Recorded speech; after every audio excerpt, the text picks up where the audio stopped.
this lecture, we are going to see what interface element changes that have taken place in the module of ANSYS Mechanical when we compare old version of the ANSYS Workbench software with the new version of ANSYS Workbench software.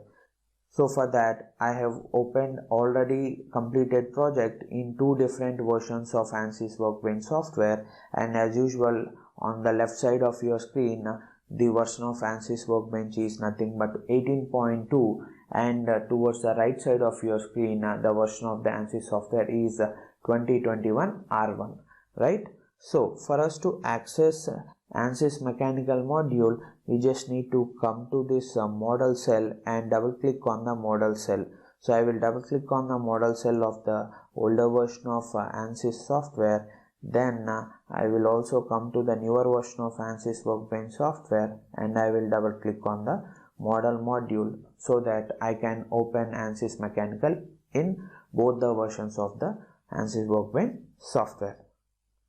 So both versions of ANSYS Mechanical are open now on the screen, and if you observe, there is a change in the interface between both the versions of the software.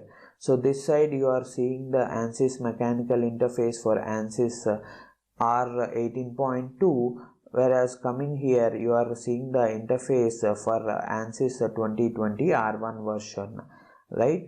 So if you observe, there are few key elements that we need to know before understanding the differences between the elements of each of the version of the ANSYS Mechanical software.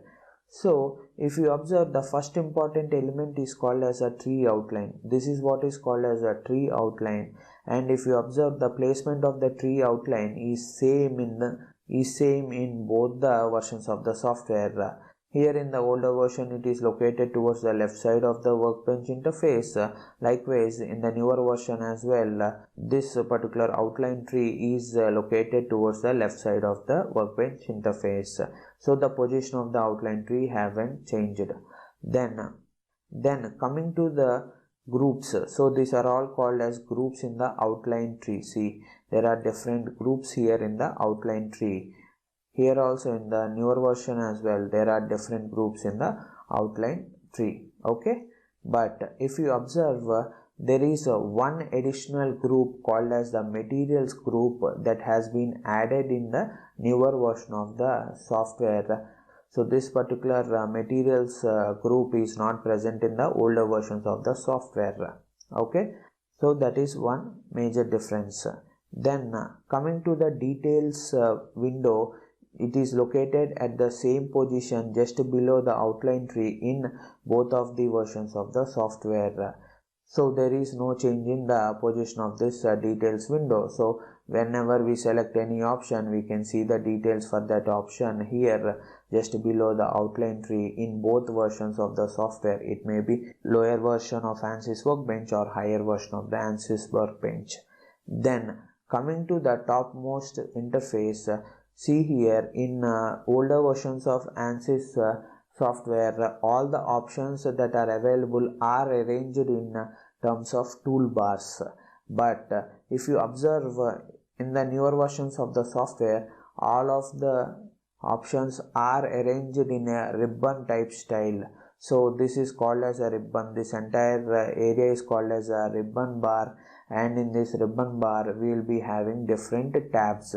So see here we have different tabs, and each tab consists of something called as a groups. So these are all group of commands, okay? So what is the major change in the interface? Whatever the options that are available for us in the older versions of ANSYS software, they used to be arranged in the form of toolbars. See here, these are all different toolbars. But coming to the latest version of ANSYS Workbench software, all of the arrangement of options has taken place in the ribbon style, and you can access different options through different types of tabs and different groups of options. One more important element that we need to notice is the placement of what is known as a context toolbar. So this is what is called as a context toolbar in the older versions of the ANSYS software, and this context toolbar changes with different kinds of options that we are going to select. Likewise, if you come to the newer versions of the software, instead of the context toolbar, we are having what is known as a context tab. This is what is called as a context tab. Inside this context tab, whatever the options that are present in the context toolbar of older version of the software, same things are available here in the context tab of the newer version of ANSYS Workbench software.